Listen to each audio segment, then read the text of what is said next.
நான் லாஸ்ட்டாக போட்ட ஷார்ட்ஸில் போட்டிருப்பேன் பாருங்கள், ப்ளவுஸ் பீஸோட மீதி பீஸ் தான் இது. இப்போ நான் காமிக்கிற அளவு இருக்க மாதிரி கட் பண்ணி எடுத்துக்கலாங்க. இதை நான் டபுளாக ஃபோல்டு பண்ணியிருக்கேன். இப்போ இதே அளவுக்கு எடுத்துகிட்டு இப்போ திரும்ப இது எகைன் ஒரு ஃபோல்டு பண்ணிக்கலாங்க. ஃபஸ்ட்டு ஒரு மடிப்பு மடித்து திரும்ப இந்த மாதிரி மடிச்சுக்கோங்க. இந்த ஃபோல்டபிள் சைட்லேருந்து ஆப்போசிட் சைடு தான் இப்போ நான் மார்க் பண்ணுற மாதிரி மார்க் பண்ணுங்க.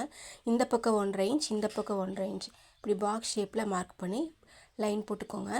ஒரு பக்கம் மட்டும் மார்க் பண்ணால் போதும். இந்த மாதிரி ஒரு பக்கம் மட்டும் மார்க் பண்ணிவிட்டு பாக்ஸ் ஷேப்பில் லைன் போட்டுக்கலாம். இப்போ அதை கட் பண்ணி எடுத்துக்க போகிறோம்.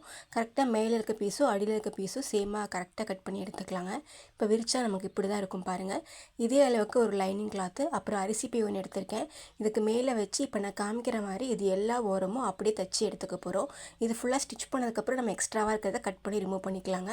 இப்போ இது ஃபுல்லாக ஸ்டிச் பண்ணியாச்சு. அப்புறம் ஹேண்டில் அட்டாச் பண்ணால் நமக்கு சூப்பராக ஒரு மினி ஹேண்ட் பேக் ரெடி ஆயிடுச்சு பாருங்கள். ஒரு ப்ளவுஸ் பீஸை வச்சு நம்ம 2 பேக் ரெடி பண்ணிட்டோம். மாம் டாட்டர் காம்போவில் பேக் சூப்பராக இருக்குது பாருங்கள்.